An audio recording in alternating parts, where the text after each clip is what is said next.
નમસ્કાર મિત્રો, world inbox પર આપ સૌનું હાર્દિક સ્વાગત છે. કરંટ અફેર્સ લેક્ચર નંબર 192 પર આજે પહોંચ્યા છીએ અને આજે જુલાઈ 2026 સાથે જોડાયેલી કેટલીક અગત્યની ઘટનાઓમાંથી ખાસ મહત્વના 4 ટોપિક ઉપર આપણે ચર્ચા કરીશું. દોસ્તો, કરંટ અફેર્સ એક એવો વિષય છે જેનો ક્યારેય ધી એન્ડ નથી. રોજ નવી નવી ઘટનાઓ આવતી રહેશે, એટલે કે આ વિષયમાં રોજ કંઈક ને કંઈક નવી બાબતોનો ઉમેરો થતો રહેશે. આપણે પ્રયત્ન એવો કરવાનો છે કે આ ઘણી બધી ઘટનાઓ પૈકી પરીક્ષાલક્ષી ઘટનાઓ કઈ છે તેને આઈડેન્ટિફાય કરવી અને એમાંથી કેટલું એવું યાદ રાખવું જે પરીક્ષામાં પૂછી શકાય. જ્યારે પરીક્ષાઓ નજીક આવે ત્યારે આપણે મેગા લેક્ચર્સના મારફતે તેનું રિવિઝન કરવાનો એક અભિગમ પણ કેળવવો જોઈએ. તો આજની ચર્ચાઓ આગળ વધીએ એ પહેલા ખાસ અગત્યની 2 જાહેરાત છે. જે મિત્રોને જીપીએસસી ક્લાસ 1-2ની પ્રિપરેશન કરવી છે એવા તમામ ગુજરાતભરના વિદ્યાર્થીઓ માટે વર્લ્ડ ઇનબોક્સ એકેડમી ગાંધીનગર વતી એક ઓનલાઈન લાઈવ બેચ કે જે અમારી ઓફલાઈન મોડ ઉપર પણ ચાલે છે. તો આ બેચને તમે જોઈન કરી શકો છો દોસ્તો. આ સવા વર્ષ સુધી ચાલે એ પ્રકારની પ્રિલિમ્સ અને મેઇન્સ અને ઇન્ટરવ્યુના કોમ્બિનેશન સાથેની આ બેચ છે. વધુ વિગત માટે તમે સંસ્થાનો રૂબરૂ સંપર્ક પણ કરી શકો છો. એવી જ રીતે દોસ્તો, તાજેતરની અંદર જુલાઈ મહિનામાં વર્લ્ડ ઇનબોક્સ ગાંધીનગર ખાતે સીસીઈ ગ્રુપને ધ્યાનમાં રાખીને સ્પેશિયલ એક નવી બેચ શરૂ થવાની છે 16 જુલાઈ 2026થી. અને આ બેચ છે દોસ્તો એ ઓનલાઈન અને ઓફલાઈન બંને મોડ ઉપર આગળ વધશે. એટલે જે મિત્રોને સીસીઈમાં ગ્રુપની પ્રિપરેશન કરવી છે અને સાથોસાથ પ્રિપરેશનની સાથે ડેઇલી આન્સર રાઇટિંગ કરવું છે એવા મિત્રો માટે સ્પેશિયલ બેચ છે. તો દોસ્તો, સીસીઈ ગ્રુપ બહુ મોટી અને સારી તક કહેવાય, ચૂકશો નહીં. એટલે વહેલી તકે આ સંસ્થાનો સંપર્ક કરી અને જોઈન થાવ. પહેલો ટોપિક આજનો ભણીએ, ગુજરાત સાથે સંકળાયેલો છે. ગુજરાતના અમદાવાદ ખાતે એક ખૂબ જ જાણીતા, સમગ્ર ભારતમાં જેમનું નામ હતું એવા એક ખાસ અગત્યના ડૉક્ટર સાહેબ રહેતા હતા, ડૉક્ટર પંકજ શાહ સાહેબ. અને એ સમગ્ર ભારતમાં કહી શકાય કે ભાઈ ગણતરીના જે ટોપ લેવલના કેન્સર નિષ્ણાત કે વિશેષજ્ઞ ડૉક્ટર હોય એ પૈકીના એક ડૉક્ટર હતા. અને એનું તાજેતરમાં 2 જુલાઈ 2026ના દિવસે અમદાવાદ ખાતે નિધન થયેલું છે. 2018માં ડૉક્ટર પંકજ શાહ સાહેબને ભારત સરકારે પદ્મશ્રી પુરસ્કાર પણ આપેલો છે. ભૂતકાળના સમયમાં BC રોય મેડિકલ એવોર્ડ પણ એમને મળવાપાત્ર થયેલો હતો. એટલે ખાસ અહીંયાથી વિદ્યાર્થીઓ ધ્યાન રાખવું પડશે, કારણ કે આ પ્રકારના જે નિષ્ણાત ડૉક્ટર્સ લોકો છે એ ભાગ્યે જ જોવા મળતા હોય છે. અને ભારત જેવા દેશ માટે ગૌરવની વાત હતી. એમને પોતાની લાઈફમાં અત્યાર સુધીમાં અનેક પ્રકારના દર્દીઓની સારવાર કરી અને એ પોતે કેન્સર વિશેષજ્ઞ તો હતા, પણ એમાં પણ ખાસ કરીને જે બ્લડ કેન્સરના જે પણ દર્દીઓ હોય એ એમના સ્પેશિયલ કેસમાં આવતા હતા. અને એમને પોતાને પણ કેન્સર હતું. ઇવન કહેવાય છે કે ભાઈ એ પોતે છેલ્લા દિવસો સુધી પણ કાર્યરત હતા. તો આ પ્રકારના એક વિરલ વ્યક્તિ હતા, એમનું અવસાન થયું છે. એટલે ડૉક્ટર પંકજ શાહ સાહેબ ઉપર સવાલ આવી શકે છે. ખાસ આપણે યાદ રાખશું, કેન્સરની સારવાર સાથે એ જોડાયેલા હતા અને એમાં પણ ખાસ કરીને રક્ત કેન્સર, જે બ્લડ કેન્સર હોય એ એમનો વિષય હતો. તો આ મુદ્દો ધ્યાને રાખવો પડશે. છેલ્લા 50 વર્ષોથી એમણે મેડિકલ ફિલ્ડમાં સેવા આપેલી હતી. 1945માં એમનો બર્થ થયેલો છે અને 50 વર્ષ સુધીની એમની કારકિર્દી રહેલી છે. હેમેટોલોજિસ્ટ તરીકે, એટલે કે લોહીના કેન્સરના નિષ્ણાત વ્યક્તિ હતા. એટલે આ પ્રકારના પ્રશ્નો આવી શકે છે, ખાસ આપણે ધ્યાન રાખવું પડે. 2002થી 2011ના જે એક દાયકા જેટલો સમયગાળો છે તેમાં Gujarat cancer and research institute GCRI જે છે એના ડિરેક્ટર તરીકે કામ કર્યા હતા. ગુજરાત યુનિવર્સિટીમાં પણ DM મેડિકલ ઓન્કોલોજી તરીકે પણ એમણે સારી કામગીરી કરેલી છે. અને ઝાયડસ હોસ્પિટલનો કેન્સર વિભાગ છે તો એમાં પણ એક આધારભૂત સ્તંભ તરીકે એમની કારકિર્દી રહેલી છે. તો આ અલગ અલગ એમની કારકિર્દી રહી. મતલબ તમને આમાંથી પ્રશ્નો ના આવે, તમને માત્ર વ્યક્તિના નામ, એના ફિલ્ડ અને એની સાથે સંકળાયેલી વિગતો. ફોર એન એક્ઝામ્પલ, 2018માં ભારત સરકારે એમને પદ્મશ્રી પુરસ્કાર આપ્યો. આ આપણે ધ્યાને રાખવું પડે. અને એ જ રીતે 2005માં આપણા દેશમાં મેડિકલ ફિલ્ડમાં ડૉક્ટર્સ લોકોને જે સૌથી મોટું સન્માન મળતું હોય એ ડૉક્ટર BC રોય એવોર્ડ કહેવાય. આ પણ એમને 2005ના વર્ષમાં એનાયત કરવામાં આવેલ છે. તમને ખ્યાલ છે, BC રોય એટલે વિધાનચંદ્ર રોય. મેં તમને ગઈકાલના જ લેક્ચર્સમાં ભણાવ્યું કે ભાઈ દર વર્ષે ભારતમાં 1 જુલાઈને આપણે નેશનલ ડૉક્ટર ડે તરીકે ઉજવીએ છીએ. અને એ એટલા માટે કે એ વિધાનચંદ્ર રોય કે જે પશ્ચિમ બંગાળના બીજા મુખ્યમંત્રી હતા, બરાબર, અને વ્યવસાયે તબીબ પણ હતા. આ એમની જન્મ તારીખ હોય એટલા માટે આપણે 1 જુલાઈને ડૉક્ટર ડે તરીકે ઓળખીએ. એટલે અહીંયા 1 જુલાઈ ડૉક્ટર ડે હોય, 2 જુલાઈ ડૉક્ટર સાહેબનું નિધન થયેલું છે. તો આ ફેક્ટ બહુ જ IMP છે. ચાલો, એવી જ રીતે આજના લેક્ચરનો જે બીજો મુદ્દો છે દોસ્તો, એ નાણાકીય વર્ષ 2025-26માં ભારતના અલગ અલગ રાજ્યો દ્વારા જે પોતાની હસ્ત બનાવટની જે કોઈ ચીજ વસ્તુઓ હોય કે કોઈ કુદરતી રીતે તૈયાર થયેલી વસ્તુઓ હોય તો એને સ્પેશિયલ ઓળખ મળે એના માટે જીઆઈ ટેગની જે અરજીઓ થઈ છે અને એ અરજી અંતર્ગત કેન્દ્ર સરકારે છેલ્લા 1 વર્ષમાં 125 જેટલી નવી વસ્તુઓને જીઆઈ ટેગ આપ્યો છે. અને આજે છેલ્લા નાણાકીય વર્ષમાં સૌથી વધુ જીઆઈ ટેગ જે રાજ્યની વસ્તુઓને મળ્યો છે રાજ્ય મધ્યપ્રદેશ છે. આપણે ખાસ યાદ રાખીએ એની 26 અલગ અલગ પ્રોડક્ટને જીઆઈ ટેગ મળ્યો. તેના આફ્ટર પશ્ચિમ બંગાળ છે. અને એમની જ સાથે આપણા દેશની ટોટલ જીઆઈ ટેગ ધરાવતી વસ્તુઓની સંખ્યા 800 ને પાર કરી ચૂકી છે. એટલે આ બધા જ ફેક્ટ્સમાંથી પ્રશ્નો ખાસ આવે. તમને ખ્યાલ છે દોસ્તો, તમે કોઈ પણ જીઆઈ ટેગ વાળી વસ્તુ એટલે જીઓગ્રાફિકલ ઇન્ડિકેશન એટલે ભૌગોલિક સંકેત જેને આપણે કહી શકીએ, તો કોઈ ખાસ એરિયાની ચોક્કસ બનાવટ, ચાહે કુદરતી રીતે પાકતી વસ્તુઓ હોય, બરાબર, અથવા તો હાથ બનાવટ હસ્ત ઉદ્યોગની સાથે સંકળાયેલી કોઈ વસ્તુ હોય કે જે યુનિક છે, એ જ જગ્યાએ બને છે અને કોઈ ચોક્કસ પ્રકારના ગુણધર્મો ધરાવે છે, તો એ વસ્તુઓને વિદેશો સુધી મોકલવા કે દેશની અંદર જ વેપાર કરવા માટે ચોક્કસ ઓળખ મળતી હોય. આ જે ઓળખ છે જીઆઈ ટેગ તરીકે આપણે સામાન્ય રીતે ઓળખતા હોય. એનો ઉપયોગ તમે માર્કેટિંગમાં કરી શકો જેથી એની ગુણવત્તાને પ્રતિબિંબિત કરી શકે. લોકો એઝ અ ગ્રાહક તમારી પર વિશ્વાસ સારી રીતે રાખી શકે એ પ્રકારની આ ઓળખ છે. તો એના ફેક્ટ્સ તમે 1 બાય 1 જોઈ લો. જીઆઈ ટેગનું જે 2025-26નું રજીસ્ટ્રેશન થયું છે, તો આ વર્ષે ટોટલ 125 નવા ભૌગોલિક સંકેતો રજૂ કરવામાં આવ્યા, નોંધવામાં આવ્યા. એટલે પહેલા તો આ ફેક્ટ આપણે ખાસ યાદ રાખવો પડશે. આ નાણાકીય વર્ષ 2025-26ના સંદર્ભમાં છે. હવે એની જ સાથે કુલ સંખ્યા આપણા દેશની જે વધી ગઈ છે દોસ્તો, એ 822 પહોંચી છે. મતલબ કે 800 થી પણ વધી ચૂકી છે, 822 પહોંચેલી છે. એટલે આ એક ફેક્ટ આપણે યાદ રાખવું ખાસ જરૂરી થાય. 822 વસ્તુઓને જીઆઈ ટેગ મળેલો છે. જો આ જીઆઈ ટેગનો લોગો છે, અહીંયા એક બહુ સરસ મજાનું વાક્ય લખાયેલું છે, અતુલ્ય ભારત કી અમૂલ્ય નિધિ, ઇનવેલ્યુએબલ ટ્રેઝર ઓફ ઇનક્રેડિબલ ઇન્ડિયા. આ પ્રકારની ટેગલાઇન્સ પણ તમારે ખાસ ધ્યાન રાખવી જોઈએ. હવે જુઓ, 2025-26ની જ્યારે આપણે વાત કરીએ ત્યારે સૌથી વધુ જીઆઈ ટેગ કયા રાજ્યને મળ્યા? આ આઈએમપી પ્રશ્ન બનશે. મધ્યપ્રદેશ, ગુજરાતનું પાડોશી રાજ્ય એમપી. કેટલા નવા જીઆઈ ટેગ મળ્યા છે? તો કે 26. અને એની જ સાથે પ્રથમ ક્રમાંક ઉપર છે. મધ્યપ્રદેશ પછી બીજા નંબર ઉપર કયું રાજ્ય આવ્યું દોસ્તો? તો કે પશ્ચિમ બંગાળ. બરાબર, એને કેટલા જીઆઈ ટેગ મળ્યા? તો કે 24 મળ્યા છે. તો આ બાબત આપણા માટે ખાસ જાણવું જરૂરી છે. આ વર્ષ 2025-26માં જીઆઈ ટેગ મેળવવાની દ્રષ્ટિએ જે પૂર્વ ભારતનો વિસ્તાર છે, ઈસ્ટર્ન ઇન્ડિયા, એ અગ્રેસર રહ્યો છે. મોટા ભાગે ત્યાં વધારે જીઆઈ ટેગ પ્રાપ્ત થયા છે. ગુજરાતને છેલ્લા 1 વર્ષમાં 7 જેટલા નવા જીઆઈ ટેગ ગુજરાતમાં નોંધવામાં આવ્યા. એટલે આ પણ સંખ્યાની દ્રષ્ટિએ આપણે જાણીએ.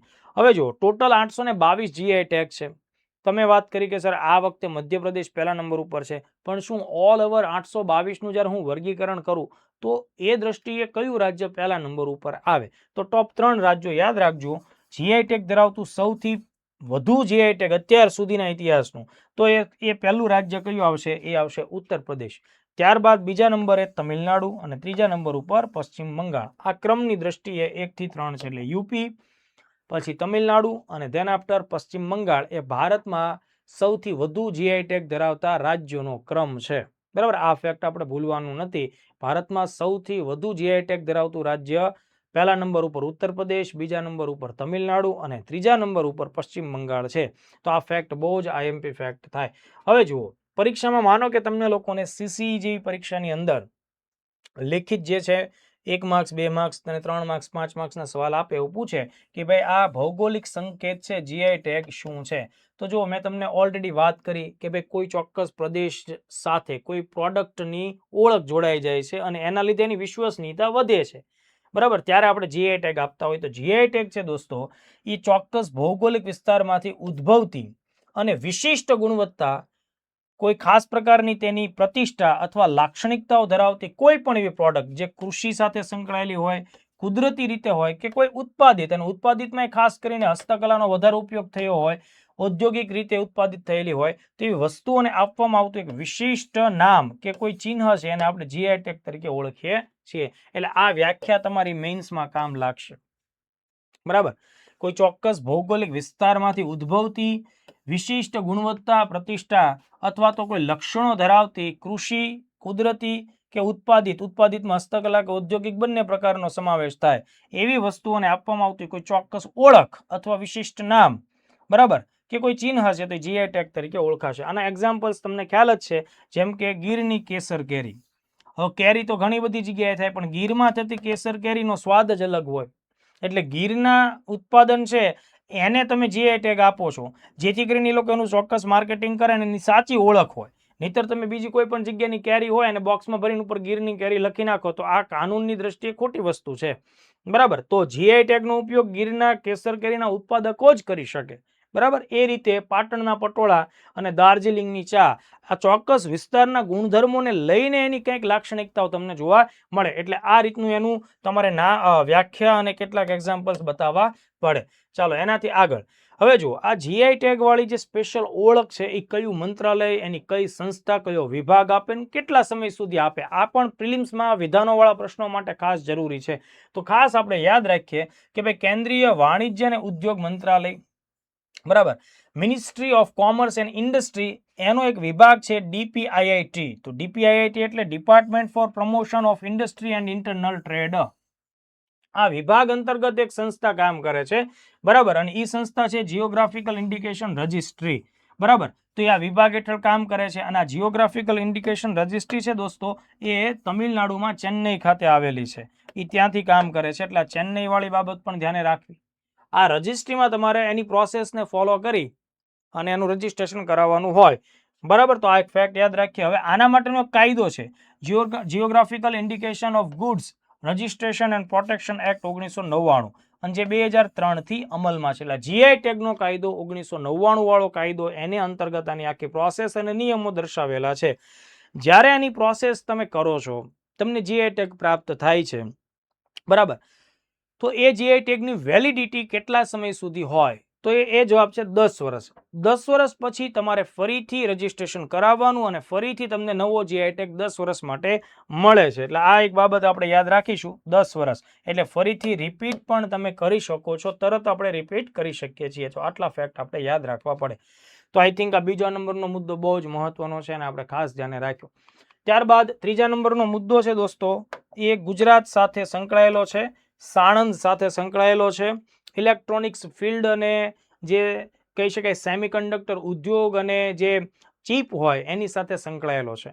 તાજેતરમાં જ પ્રાઇમ મિનિસ્ટર મોદી સાહેબ ગુજરાતમાં સાણંદ આવ્યા હતા અને ત્યાં સીજી પાવર કંપની છે એનો ઓસેટ ફેસિલિટી કે એની એક યુનિક ફેક્ટરી છે એનું ઉદ્ઘાટન શરૂ કર્યું. ગુજરાતમાં શરૂ થયેલો ચોથો પ્લાન્ટ છે સેમિકન્ડક્ટર ફિલ્ડનો. દોસ્તો આ સેમિકન્ડક્ટર છે ને અર્ધવાહક હોય છે. મતલબ તાંબા કે એલ્યુમિનિયમ કે એ બધાની જેટલી એનામાં વાહકતા નથી હોતી, પણ સાવ પ્લાસ્ટિક અને રબરની જેમ અવાહક પણ ન હોય, બંનેની વચ્ચેની રેન્જમાં હોય, કે જે જરૂરિયાત મુજબ જ પાવરને રિલીઝ કરે છે અથવા તો પાવરને આગળ વધારે છે, કરંટને ફ્લોમાં રાખે છે. હવે અત્યારના જેટલા પણ ઇલેક્ટ્રોનિક્સ ઉપકરણો છે બધા સેમિકન્ડક્ટર્સની મદદથી ચાલે છે. મતલબ સેમિકન્ડક્ટર્સ છે એ અત્યારના તમામ ડિજિટલ ઉપકરણો, પછી કાર હોય કે આપણા હોમ એપ્લાયન્સીસ, ઘરે ચાલતા ટેલિવિઝન છે, રેફ્રિજરેટર હોય, વોશિંગ મશીન હોય કે આપણા નાના મોટા રિમોટ કંટ્રોલ, એ બધામાં કાંઈક ને કાંઈક માહિતીની આપલેને પ્રોસેસ કરવા માટેથી આપણે સેમિકન્ડક્ટર ચીપની જરૂર પડે. હવે અત્યાર સુધી શું થાય કે ભાઈ ભારત સેમિકન્ડક્ટર ચીપમાં બીજા દેશો ઉપર નિર્ભર છે. એટલે કદાચ કોઈ ઇલેક્ટ્રોનિક્સ વસ્તુ ભારતની અંદર વિનિર્મિત થાય છે તો પણ આપણે બહારથી મંગાવેલી ચીપનો ઉપયોગ કરવો પડે. પણ ભારત સરકાર હવે ભારતમાં આવી સેમિકન્ડક્ટર ચીપનું ઘરે બેઠા ઉત્પાદન થાય એના માટે પુષ્કળ માત્રામાં મદદ કરે છે. અને અત્યારે આપણું ગુજરાતનું જે સાણંદ છે દોસ્તો, એ સેમિકન્ડક્ટરનું નવું હબ બનીને ઉભરી રહ્યું છે. જે તે સમયે સાણંદ ઓટોમોબાઈલ એટલે વાહનોના ક્ષેત્રનું બહુ મોટું હબ ગણાતું. હવે એની સાથોસાથ સાણંદે પ્રગતિ કરી અને સાણંદ અત્યારે રોજગારીનું બહુ મોટું કેન્દ્ર બન્યું છે સેમિકન્ડક્ટર ફિલ્ડમાં, અને સાણંદ સેમિકન્ડક્ટર હબ તરીકે ઉભરી રહ્યું છે. તો આ જે પ્લાન્ટ છે એના વિશેની આપણે કેટલીક વિગતો ધ્યાને લઈ લઈએ. તો ખાસ યાદ રાખજો, સાણંદ ખાતે ઓસેટ ફેસિલિટીનું ઉદ્ઘાટન કરવામાં આવ્યું. ઉદ્ઘાટન ક્યારે થયું? તો કે ભાઈ 4 જુલાઈ 2026ના દિવસે. કોના હસ્તે? વડાપ્રધાન નરેન્દ્ર મોદી સાહેબના હસ્તે. હવે બીજી વાત કે ભાઈ આ જે ઉદ્ઘાટન થયું એ કઈ કંપનીનો પ્લાન્ટ છે? તો સીજી સેમી ઓસેટ ફેસિલિટી, એટલે સીજી પાવર નામની કંપની છે, સીજી સેમી ઓસેટ ફેસિલિટીનું ઉદ્ઘાટન કરવામાં આવ્યું. હવે પ્રશ્ન મારો એ છે કે ભાઈ આ જે ફેસિલિટી છે એ ભારત સરકારની મદદથી છે. જો આમાં પ્રાઇવેટ 7,000 કરોડ રૂપિયા સુધીનું રોકાણ તો છે, પણ ભારત સરકારનો એક પ્રોજેક્ટ છે સેમિકોન ઇન્ડિયા પ્રોગ્રામ. એના હેઠળ આ ફેસિલિટીને મદદ મળેલી છે. એટલે આપણે યાદ રાખવું પડશે વિધાનોવાળા પ્રશ્નો વગેરેમાં કે સીજી સેમી ઓફસેટ ફેસિલિટી છે એ સેમિકોન ઇન્ડિયા પ્રોગ્રામનો હિસ્સો છે, જે ભારત સરકારનો પ્રોગ્રામ છે. હવે બીજો મહત્વનો પ્રશ્ન કે ભાઈ કઈ કંપનીનો પ્લાન્ટ છે, તો સીજી સેમી પ્રાઇવેટ લિમિટેડ. આ ભારતની એક પ્રાઇવેટ કંપની છે, મુરુગપ્પા ગ્રુપની કંપની છે, CG power and industrial solution limited, એટલે આ ભારતીય કંપની છે. હવે બીજી વાત કે ભાઈ આ જે કંપની છે દોસ્તો, તો શું આમાં માત્ર ભારતનો જ રોકાણ અથવા તો ભારતના જ લોકો છે? ધ્યાન રાખજો, આમાં જાપાનની કંપની પણ એની પાર્ટનર છે અને થાઈલેન્ડની કંપની પણ આ પ્લાન્ટમાં પાર્ટનર છે. એટલે મારા શબ્દો ખાસ ધ્યાન રાખજો, આ સંપૂર્ણપણે આ ફેક્ટરી કે પ્લાન્ટ એ ભારતનો જ પ્લાન્ટ નથી, ભારતની જ કંપનીનો પ્લાન્ટ. બે વિદેશી પાર્ટનર પણ છે, જાપાનની કંપની છે અને થાઈલેન્ડની કંપની છે. આ બે દેશની કંપનીઓ પણ આમાં જોડાયેલી છે. આ પ્રોજેક્ટ જેનું ઉદ્ઘાટન થયું એ આશરે 7,600 કરોડ રૂપિયાનો આખો પ્રોજેક્ટ છે. હવે પ્રશ્ન એ થાય કે સર આ ઓફસેટ ફેસિલિટી છે એનો શું મતલબ થાય? તો જો ધ્યાન રાખજો, ઓફસેટનું પૂરું નામ તમારી એક્ઝામમાં આવી શકે. ઓફસેટનો મતલબ થાય outsourced semiconductor assembly and test facility. ફેસિલિટીનો મતલબ પ્રયોગશાળા અથવા ફેક્ટરી તમે કહી શકો, પણ outsource semiconductor assembly and test મતલબ કે જે ઇલેક્ટ્રોનિક નાની ચિપ બને છે સેમિકન્ડક્ટરમાંથી, એનું ફાઇનલ પેકેજિંગ અને એ પેકેજિંગ થયા બાદ એ સેમિકન્ડક્ટર ચિપ બરાબર બની છે કે નહીં એનું ટેસ્ટિંગ કામ એ અહીંયા થાય છે. બરાબર, એટલે આ બે કાર્યો ખાસ મહત્વના છે, એનું ફાઇનલ પેકેજિંગ અને એનું પરીક્ષણ ટેસ્ટિંગનું કામ થાય છે. એટલે outsource semiconductor assembly and test, બરાબર, એ આ રીતનું ઓફસેટનું પૂરું નામ પણ એક્ઝામ માટે જાણવું જરૂરી થાય. આમાં મેં તમને જણાવ્યું છે કે આમાં આંતરરાષ્ટ્રીય ભાગીદારો પણ છે. રેનેસાસ ઇલેક્ટ્રોનિક્સ નામની જાપાન દેશની એક કંપની છે અને સ્ટાર્સ માઇક્રો ઇલેક્ટ્રોનિક્સ થાઈલેન્ડ દેશની એક કંપની છે. એટલે અહીંયા સીજી પાવરની સાથે બે વિદેશી કંપનીઓ પણ ભાગીદાર છે, એ ફેક્ટ આપણે યાદ રાખવો પડે. હવે જુઓ, બીજો એક પ્રશ્ન આપણે ખાસ ધ્યાને રાખીએ. પ્રશ્ન એ છે કે ભાઈ આ જે પ્લાન્ટ બન્યો છે એની ઉત્પાદન ક્ષમતા કેટલી છે? તો યાદ રાખજો, આ અત્યારનો જે પ્લાન્ટ છે એની ઉત્પાદન ક્ષમતા વાર્ષિક ધોરણે 20 કરોડ ચિપ્સ બનાવવાની છે. યાદ રાખવું પડે, વિધાનો વાળા પ્રશ્નો માટે જરૂરી થાય, વાર્ષિક 20 કરોડ ચિપ્સ બનાવશે. બરાબર, અને આગળ જતા એનો ટાર્ગેટ કેવો છે કે ભાઈ આગળ જતા 500 કરોડ ચિપ્સ દર વર્ષે બને, એ દિશામાં હજી આ પ્લાન્ટનો વિકાસ થશે. એટલે વધુ આમાં રોકાણ આવશે, વધુ લોકોને રોજગારી મળશે, કામ વધશે. પણ હાલમાં અત્યારની સ્થિતિ આ છે, 20 કરોડ ચિપ્સ દર વર્ષે બનશે અને આગળ જતા 500 કરોડ ચિપ્સનો આમાં ટાર્ગેટ રાખવામાં આવ્યો છે. એટલે બહુ જ મોટો મુદ્દો થાય.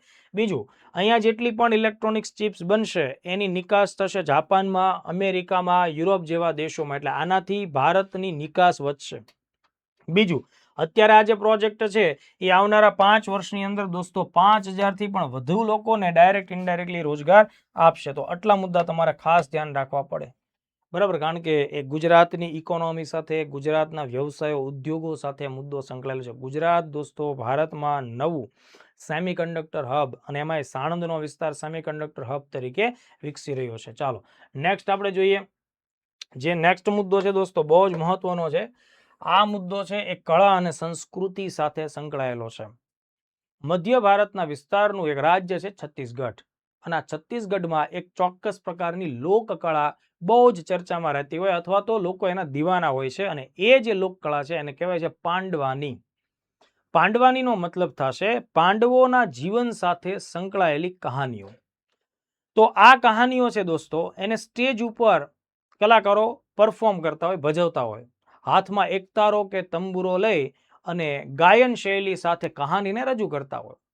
મહાભારતમાં પાંડવોના જીવન સાથે સંકળાયેલી સંઘર્ષની જે કહાનીઓ છે એને આ રીતે રજૂ કરવામાં આવતી હોય. એમાંય ખાસ કરીને 5 પાંડવો પૈકી જે કહાનીઓ મોટા ભાગે પાંડવાની અંતર્ગત રજૂ કરવામાં આવે એ કહાનીનું સેન્ટર પોઈન્ટ ભીમ હોય છે. એટલે કે ભીમે કરેલા બધા સાહસિક કાર્યો, એમાં દુશાસન વધ હોય, એવી બધી બાબતોનો સમાવેશ થાય. તો તાજેતરની અંદર છત્તીસગઢનું ગૌરવ કહી શકાય એ પ્રકારના અને પાંડવાની લોકકળાને સમગ્ર વિશ્વમાં ફેમસ બનાવનારા એક ખાસ અગત્યના મહિલા જેનું નામ છે તીજનબાઈ, એનું તાજેતરમાં જુલાઈ 2026માં નિધન થયું છે. દોસ્તો એમને પદ્મશ્રી, પદ્મભૂષણ અને પદ્મ વિભૂષણ એવા ત્રણેય ખૂબ અગત્યના કહી શકાય એવા પુરસ્કારો સમયાંતરે મળેલા છે. અને એ પારઘી પરિવારથી બિલોંગ કરે છે. બહુ જ નાની ઉંમરમાં એના 12 વર્ષની ઉંમરે વિવાહ થયા અને 13 વર્ષની ઉંમરથી એમણે પાંડવાની પરફોર્મ કરવાનું ચાલુ કર્યું અને સમાજનો બહિષ્કાર કર્યો. બરાબર, એમ છતાં પણ એ હાર્યા નહીં અને સતત પણ એણે પોતાની પ્રવૃત્તિઓ ચાલુ રાખી. ઇન્દિરા ગાંધીના સમયમાં એણે નેશનલ લેવલના પરફોર્મન્સ આપ્યા અને પછી વિદેશોની ટૂર વગેરે કરી અને સમગ્ર ભારતમાં એણે પાંડવાનીને જીવંત રાખી. તો જ્યારે આ પ્રકારના કલાકારનું નિધન થાય છે ત્યારે ખાસ મહત્વના સવાલો એમાંથી પૂછી શકાય. એટલે તમારો કળા અને સાંસ્કૃતિક મુદ્દાનો જે વારસો છે એમાં આ ટોપિક જોડાય છે. એટલે આપણે ખાસ ધ્યાન રાખીએ. ભારતના લોકકલા જગતના એક ખાસ અગત્યના વ્યક્તિ છે અને એ છે તીજન દેવી અને એના નિધન સાથે જ પાંડવાની ક્ષેત્રે એક બહુ મોટો યુગ સમાપ્ત થયો એવું કહી શકાય. બરાબર, તો અહીંયા આપણે યાદ રાખવું પડશે એમનું રાજ્ય છે એ છે છત્તીસગઢ. તો આ ખાસ મહત્વનો મુદ્દો થાય છે કે આ પાંડવાની કળા કયા રાજ્ય સાથે જોડાયેલી છે? છત્તીસગઢ સાથે જોડાયેલી છે. છત્તીસગઢના દુર્ગ જિલ્લાના ગણિયારી નામનું ગામ છે. એમાં એકદમ સામાન્ય પારકી પરિવારમાં તીજનબાઈનો જન્મ થયો હતો. તીજના દિવસે એમનો જન્મ થયો એટલે એમના પિતાજી એમનું નામ તીજનબાઈ રાખ્યું. એમના નાનાજી છે બ્રજરાલ પારઘી, એમની પાસેથી મહાભારતની વાર્તાઓ એમણે શીખી અને પછી એને પરફોર્મ કરવાનું કામ ચાલુ કર્યું. તો બહુ જ આઈએમપી મુદ્દાઓમાં આ બધી વિગતો ધ્યાને રાખજો. હવે જુઓ દોસ્તો, મેં તમને હમણાં જણાવ્યું કે ભાઈ એમને આ ત્રણેય પુરસ્કારો મળેલા છે એટલે એ પણ તમે ધ્યાને રાખવાનું છે મુદ્દો કે ભાઈ પદ્મશ્રી, પદ્મભૂષણ અને પદ્મ વિભૂષણ એમને મળેલા છે. બરાબર, તો જે ભારત સરકારના ખૂબ સારા પુરસ્કારો કહેવાય. હવે પાંડવાની છે ને એના બે પ્રકારો હોય છે. એમાં એક પ્રકાર જે છે એ છે વેદમતી અને બીજો પ્રકાર છે કાપાલિક. યાદ રાખજો, પહેલા હું તમને આ બેઝિક વાત કીધું. વેદમતી છે ને એ એવું છે કે સ્ટેજ ઉપર જે કલાકાર બેઠા છે એ બેઠા બેઠા આખી કહાની સમજાવે છે સંગીત સાથે, પણ એમાં ઊભા થતા નથી, કોઈ પ્રકારની વધારાની એક્શન કરતા નથી. એ એક જ જગ્યાએ બેઠીને આખી વાર્તા પૂરી કરે છે અને વેદમતી કહેવાય. તો આ વેદમતી છે ને એની સિવાય બીજી એક પદ્ધતિ છે એને કહેવાય છે કાપાલિક. તો પાંડવાનીની બીજી પદ્ધતિ છે કાપાલિક. કાપાલિકમાં શું થાય કે કલાકાર જે પરફોર્મન્સ આપે છે એ સ્ટેજ ઉપર બેસી નથી રહેતા, એ સ્ટેજ ઉપર અભિનય પણ કરે છે. એટલે પોતે ગાતા પણ જાય છે, કહાનીને સમજાવતા પણ જાય છે અને પોતે અભિનય પણ કરે છે. પોતાના હાથમાં રહેલો જે એકતારો કે તંબુરો જે હોય એની મદદથી એ વિવિધ પ્રકારની એક્શન્સ પણ કરે છે. તો હવે શું આપણે યાદ રાખીશું કે તીજનબાઈ છે ને એ વેદમતી પરંપરા સાથે નથી જોડાયેલા અને એ જે જોડાયેલા છે એ કાપાલિક પ્રકારના જે પાંડવાની પદ્ધતિ છે એની સાથે જોડાયેલા છે. એટલે વારસામાં આ લેવલના પ્રશ્નો માટે પણ તમારે તૈયાર રહેવાનું. વેદમતી અને કાપાલિક એ પાંડવાનીના પરફોર્મન્સ સાથે સંકળાયેલી આખી પદ્ધતિ છે. તો આટલા ફેક્ટ આપણે યાદ રાખીશું અને આનું સંબંધિત રાજ્ય પૂછે તો છત્તીસગઢ રાજ્ય છે. બીજા રાજ્યોમાં પણ પરફોર્મ થાય પણ સૌથી વધુ ક્યાં થાય? છત્તીસગઢ રાજ્યમાં થાય. તો આઈ થિંક આ બધા ટોપિક તમને જે મેં આજે સમજાવ્યા એ ખૂબ મહત્વના છે. ટુ ધી પોઈન્ટ પરીક્ષા લક્ષ્યનું ઇમ્પોર્ટન્સ છે એટલે ખાસ એને તમે ધ્યાને રાખજો. પીડીએફ પણ તમને લોકોને મળવા પાત્ર થાય છે. જુલાઈ મહિનાના જેમ જેમ લેક્ચર્સ આગળ વધશે, જુલાઈના એન્ડમાં હું તમને આખા મહિનાના રિવિઝન થાય એવા પાછો મોટા મેગા ક્વેશ્ચન્સ વાળો લેક્ચર્સ પણ આપીશ. એ સિવાય તમારી જે કંઈ રજૂઆત હોય એ તમે કમેન્ટ્સમાં અચૂકપણે જણાવતા રહેજો. આપણે રેગ્યુલર મળતા રહેશું. આ અઠવાડિયાનો બીજો લેક્ચર છે. ભણતા રહ્યો, ખૂબ સારું બધું. Wish you all the very best. જય હિન્દ, જય ભારત.